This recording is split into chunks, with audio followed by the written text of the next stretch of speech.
Bonjour, bienvenue à la LM Africa Media. Une fois de plus, je vous remercie énormément pour tous ceux qui se sont déjà abonnés et aussi pour tous ceux qui ont déjà activé leur cloche de notification pour recevoir en temps réel toutes nouvelles publications venant de ma chaîne. Et pour ceux qui sont encore en retard, je vous demande de vous abonner parce que vous ratez de très beaux contenus qui sont essentiels pour notre développement personnel et pour le développement de l'Afrique. Aujourd'hui, nous allons parler de l'Ukraine. Nous allons parler de l'Ukraine parce que nous avons affaire à un commerçant qu'on a mis, pour dire comédien, qu'on a mis à la tête de l'Ukraine, qui n'est même pas que lui, son mandat est fini depuis mai 2024, mais qui continue toujours à gérer l'Ukraine comme on peut dire une boutique, où il décide ce qu'on peut vendre, ce qu'on ne peut pas vendre. Mais ce sont ces mêmes Occidentaux qui sont prêts à insulter nos dirigeants en Afrique, pour dire les vrais dirigeants. Je ne parle pas des guignols qui sont à la tête de certains pays. Je parle des vrais dirigeants qui défendent vraiment les intérêts africains. Donc, on va en parler de ce dirigeant, M. Zelensky, qui finalement, on se pose la question s'il est encore supporté par ces mêmes Occidentaux. Voilà que dans un discours, Donald Trump a dit qu'il est prêt à aider l'Ukraine si l'Ukraine est prête à sacrifier une partie, pour dire la majorité de ses terres rares. Pour dire les terres rares, quand on parle de terres rares, on parle des ressources naturelles qui sont en Ukraine. L'Ukraine est l'un des rares pays en Europe qui a encore un sous-sol vraiment fourni, qui a du titanium, de l'uranium, du lithium, de l'or. C'est terres rares que, en réalité, à l'heure qu'on parle, 20 à 25% de ces terres sont déjà entre les mains des Russes. Parce qu'une bonne majorité de ces ressources se retrouvent du côté du Donbass, de Kharkiv, de la zone de l'Est de l'Ukraine qui a été déjà conquis par les Russes. Maintenant que Donald Trump, lui, c'est un businessman, il n'a rien à foutre. Il a eu à dire, avant qu'il ne prenne le mandat, qu'il comptait normalement demander l'arrêt de ce combat et il est en train de vouloir procéder de sa manière. Donc, il a dit que si l'Ukraine est prête à mettre ces terres à disposition, il est prêt à fournir l'Ukraine l'armement nécessaire pour maintenir la guerre. Vous voyez, il n'a pas dit pour que l'Ukraine pas gagner la guerre. Vous comprenez? Ça, il faut vraiment suivre. Mais comme vous connaissez toujours les médias français, comme d'habitude, c'est, comme on dit, ces présentateurs de LCI avec tous leurs invités, ils sont dans on peut dire, dans une propagande accentuée pour dire comment vraiment, maintenant, ils sont en train de changer les titres. Zelensky veut vendre l'Ukraine aux alliés. Alors que c'est les mêmes gens qui disaient comment, oh, Zelensky va gagner la guerre, il est prêt à gagner la guerre, il a déjà même gagné la guerre, il a la plus grande technologie, il est fort, c'est un homme. C'est les mêmes gens qui sont déjà en train de dire comment il veut vendre les terres rares de l'Ukraine. Donc, je voulais qu'on écoute certaines séquences et on se reprend juste après. Et à cette déclaration hier de Volodymyr Zelensky, visiblement prêt à tout pour tenter de sauver son pays des mains des Russes, même à vendre à la découpe à ses alliés son pays, afin d'être certain que ces derniers ne pourront pas ou ne voudront pas l'abandonner. Céder des morceaux de l'Ukraine pour tenter de mobiliser, espérer garder l'intégrité de son territoire, une forme de proposition de la dernière chance. Écoutez. Дійсно, у нас один із пунктів, важливий пункт, економічний пункт, який є в плані. Nous avons un avantage économique important dans le plan de la victoire. L'investissement dans les minéraux de l'arrière-terre de l'Ukraine. Nous en avons bien assez sur le sol ukrainien. Vous voyez que la Russie occupe nos terres depuis 2014. Certaines de nos ressources minérales se trouvaient dans les territoires occupés. Mais nous sommes ouverts au fait que cela puisse être développé développer avec nos partenaires qui nous aident à protéger notre territoire et à repousser l'ennemi avec leurs armes et leurs sanctions. Or, c'est tout à fait équitable.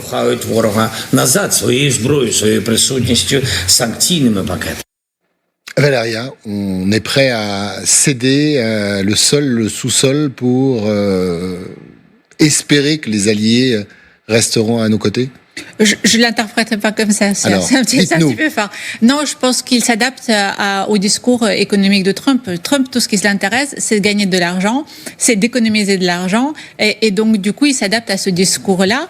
Il a enfin compris que le poids économique de l'Ukraine, qui était inexistant en 2022 et qui l'est encore pire parce que les moyens de production ont été détruits, se trouve dans le sol et dans le sous-sol.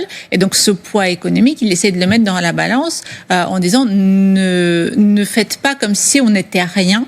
On est un petit pays, certes, on a perdu de la population, certes, mais pour autant, on a des richesses à proposer et on a une industrie à mettre en place collectivement avec l'Occident, où on pourrait tous jouer win-win. Et donc, c'est vraiment l'adaptation au discours économique de Trump. Et c'est très intelligent, c'est très malin. Alors, c'est très intelligent, c'est très malin, Jean de Glignasti. D'autant que... Alors, il l'avait déjà proposé dans son plan, non pas de paix, mais de la victoire. Oui. On sait que Donald Trump a réagi en disant moi, je veux bien l'aider. C'était il y a 48 heures, mais il va falloir me donner du sonnant, du trébuchant, et notamment ces métaux précieux. Là, Zelensky parle, mais Zelensky rajoute, Jean, à mes alliés. C'est-à-dire qu'il n'y a pas que les États-Unis. En fin de compte, c'est ouvert à tout le monde si on veut aider l'Ukraine. C'est ouvert à tout le monde, surtout que dans le passé, Zelensky avait fait des ouvertures aux Européens dans ce domaine. Hein. Donc, vous voyez comment est-ce que ce Zelensky est prêt à sacrifier tout l'Ukraine pour son propre intérêt, de pouvoir se maintenir au pouvoir, ou est-ce qu'il a même déjà eu à chasser tous les challengers, à les envoyer en exil. Donc voilà un dictateur en plein Europe de l'Est qui est là, qui gère un pays comme une boutique, comme une pâtisserie, et demain ce sont ces mêmes occidentaux qui sont devenus aussi des commerçants. Maintenant l'Ukraine est devenue la boutique où ce qu'on vient acheter, on vend pour pouvoir maintenir l'Ukraine en supervision financière. Vraiment. Ils savent très bien que l'Ukraine ne peut pas gagner ces guerres. Mais ils sont dans on appelle ça, dans une folie que on ne peut pas, je ne sais pas s'il y a un docteur qui peut soigner ces gens-ci de leur maladie. Parce que tu ne parviens pas à comprendre. Ils savent très bien que l'Ukraine ne peut pas gagner, mais ils insistent. Et ce Zelensky, tu vois, vous voyez comment ce guignol, lui, dans sa tête, lui, il peut vendre l'Ukraine. Et puis, il reste lui, il a même, d'abord, c'est un gouvernement très corrompu. On le sait très bien. Le gouvernement ukrainien est très corrompu. Tu vois, cette Ukrainienne, cette franco-ukrainienne, tu vois, elle essaie un peu vous voyez comment elle essaie un peu de vouloir caresser. Non, il n'est pas en train de vendre. Et après un moment, ils disent, non, ils ne vendent pas, ce n'est pas seulement pour les Américains, c'est aussi pour les Européens. Juste parce que sûrement les Européens vont appeler lui disant que, ils demandent, tu veux vendre ça? Donc tu veux donner toutes les ressources aux Américains, nous qui avons financé depuis là, on fait alors comment? De l'État obligé de changer son discours. Donc vous voyez, c'est un peu ce genre de... C'est un peu similaire. Vous voyez que c'est une similarité à celui de ce terroriste en série. Donc, les mêmes gens.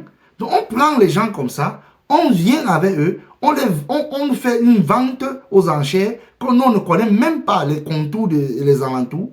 On vient nous dire que ce gars peut libérer l'Ukraine.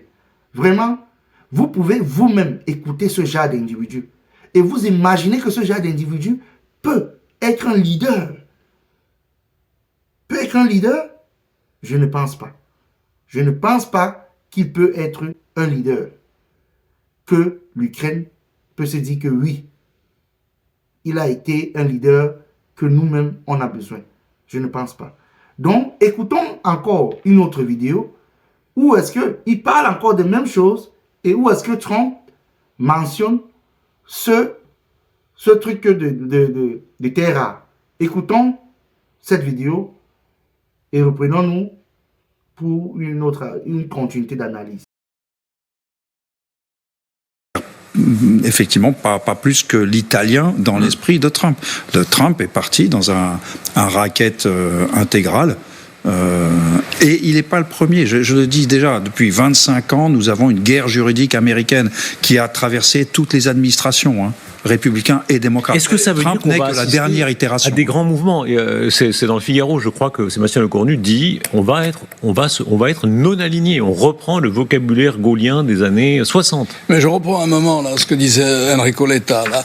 C'est, si vous voulez, c'est la réponse à ce qui nous vient de Washington. Ce qui nous vient de Washington, dans le cocktail idéologique compliqué du Trumpisme, il y a un contre-modèle. Le contre-modèle, disent les Américains, c'est pas la Chine, c'est pas la Russie, qui sont en principe leurs adversaires. C'est pas du tout ça, qui sont leurs adversaires. Non, le contre-modèle, c'est l'Europe. C'est ça le contre-modèle. Le contre-modèle, c'est une économie réglementée, c'est une économie qui correspond à ce qu'on appelait le capitalisme rénant dans les années 60. Vous voyez, ils n'ont pas de croissance parce que ils sont beaucoup trop réglementés. Ils veulent tout réguler. Deux éléments. C'était le chef de l'alliance occidentale. Il n'y a pas que l'OTAN là-dedans. Et deux, les positions de principe. Au sens, on n'attaque pas un pays, point. Même si on sait ce que Poutine en pense, ils sont légalistes, les Russes. Ils veulent toujours prétendre qu'ils sont dans la loi. Donc Trump avait deux flèches qu'il devait garder dans son carquois. Donc à la limite, sortir l'affaire du Groenland, à la limite, il l'aurait sorti après un accord historique sur l'Ukraine. C'était logique. Là, il se tire une balle dans le pied. Parce que Poutine, il va lui dire « Attends, mais comment tu me parles, là ? T'as vu comment tu parles au Canada et au Danemark, et tu me reproches, moi, de parler comme ça à l'Ukraine. Mais on est du même monde, mon pote. Donc arrête de m'engueuler pour l'Ukraine. Moi, je t'ai rien dit pour le Canada. Tu peux envahir le Canada si tu veux. Et je leur donnerai pas de munitions. Donc fais ce que tu veux et laisse-moi faire ce que je veux. C'est comme ça que Poutine va commencer. Et pourtant, est-ce que Trump peut surprendre même contre la Russie? On voit à quel point il est dur. Vous pouvez constater que, vous voyez, eux-mêmes, ils sont dépassés par cette affaire. Parce que ils constatent que Trump n'est pas en train d'aller dans leur ligne éditoriale. Où est-ce qu'ils veulent que Trump devait venir, Trump devait saccager la Russie, il devait envoyer des missiles. Trump n'est pas dans ça. C'est un businessman. Il n'est pas dans cette guerre infinie qui ne va jamais s'arrêter. Trump, il cherche l'occasion où ce qu'il va faire son deal et cette guerre s'arrête et la vie continue, le business continue à couler. C'est ça que Trump lui veut. Mais comme Trump n'est pas dans leurs idéologies de guerriers, des généraux de plateau, c'est normal. C'est normal. Vous allez trouver ce genre de personnages. Ils viennent, ils racontent de n'importe quoi en pleine télévision pour dire comment la Russie va tomber dans quelques jours. Poutine même est déjà même d'abord malade. On ne sait même pas s'il va faire 2 mois, 3 mois. Ils ont déjà raconté ça fatigué. Eux-mêmes, je suis que quand ils rentrent chez eux, on les a fait la dictée, réciter. Donc ils ont déjà pris le papier qu'on les a donné là-bas. Ils viennent se mettre, ils récitent. Jusqu'à ce qu'eux-mêmes ils disent que ouais, nous-mêmes aussi on est fatigués. Ils changent de discours. Maintenant, vraiment, ces gens, ce ne sont pas les gens à prendre au sérieux. Ce ne sont pas les gens à prendre au sérieux. Donc vous voyez comment eux-mêmes ils sont en train de dire comment Trump est en train de vouloir faire aussi la même chose comme les Russes sont en train de faire au Groenland, au Canada. Donc lui et Poutine, ce sont les meilleurs amis. Donc ils sont dépassés par cette affaire eux-mêmes. Donc écoutons-les, continuons à les écouter et on continue notre analyse juste après. C'est dur sur Zelensky, mais aussi sur Poutine. Et encore, écoutez cette déclaration du jour, on vient de la recevoir il y a quelques instants, elle est assez sidérante. Il parle des terres rares en Ukraine. Et Trump montre qu'il est intéressé par ça, pour les États-Unis. C'est-à-dire que dans la négociation, pourraient entrer des intérêts strictement américains, très assumés. Écoutez. Nous avons dit aux Ukrainiens qu'ils ont un certain nombre de terres de grande valeur. Et nous voulons une garantie par rapport à tout ce que nous avons investi là-bas. Nous voulons une garantie. Nous leur donnons de l'argent à l'appel, nous leur donnons de l'équipement. Et les Européens ne suivent pas ces investissements. Ils devraient payer au moins autant que nous. Nous avons un océan qui nous sépare de ce conflit. Eux, non. C'est plus important pour eux que ça ne l'est pour nous. Pourtant, ils payent beaucoup moins que nous. Donc nous sommes en train de réfléchir à un accord avec l'Ukraine afin de sécuriser ce que nous leur donnons grâce à ces terres de grande valeur et d'autres choses. Il y a deux lectures de ça. Les Ukrainiens eux-mêmes sont divisés. C'est c'est bien, ça montre qu'il va s'intéresser à nous et pas être du côté de Trump, du côté de Poutine, ou au contraire, en réalité, il est en train de faire le jeu de Poutine. Bon, déjà, il commence par des mensonges, mais enfin, on est dans Trump. Dire que l'Europe ne fait... Non. L'Europe donne plus d'argent à l'Ukraine que l'Amérique, c'est juste qu'en matériel militaire, les Américains donnent beaucoup plus que nous, et je les en remercie, je trouve ça, c'est déjà un... Vous voyez comment ce général, il est dépassé même par l'affaire. Les Européens sont dépassés parce que Trump est en train de les dévancer. Parce que Trump, lui, regarde les affaires du sous-sol ukrainien. Voilà, maintenant, l'Ukraine, même d'abord, en tant que pays, ne va plus exister. Parce que dès que les Russes vont diviser ça en deux, le reste, ce qui va rester là, ça sera que, on peut dire, du reste des déchets. Donc, ce que ce général est en train de dire, cet ancien officier français, ce n'est pas vrai. Les Américains ne donnent pas mieux plus que l'Europe, c'est faux. Les Américains donnent énormément d'argent. Parce que si on prend la liquidité qu'ils donnent, plus le matériel militaire, ils donnent plus que l'Europe. Qu'est-ce qu'il raconte là, qu'il dit, non, si on regarde en termes de moyens, nous on donne plus, sauf le côté militaire que l'Amérique. Non, l'Amérique considère que si on te donne le matériel, on te donne l'argent cash, on te donne du matériel. Mais ça fait partie de l'aide. Donc si on réunit les deux, forcément ça va faire un montant précis. Et ils savent très bien ça. Mais comme ce sont les gens qui sont là, ce sont des comédiens, des commerçants dans le domaine de la géopolitique, ils vont venir raconter de n'importe quoi pour dire, Trump est en train de les dévancer, Trump veut les ressources naturelles et lui ne blague pas. Zelensky, lorsqu'il est là, lui-même, il est mal parti en tant que dirigeant de l'Ukraine. Parce qu'il est même déjà vomi.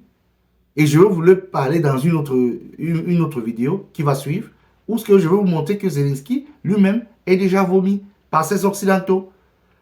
Les mêmes chaînes qui étaient en train de le prendre, ça fait de cela il y a 3 ans, on le mettait au sommet en disant comment, oh, c'est un guerrier, c'est un démocrate, c'est un ceci. Maintenant, c'est les mêmes chaînes qui commencent encore on commence à le jeter dehors comme un mauvais élève.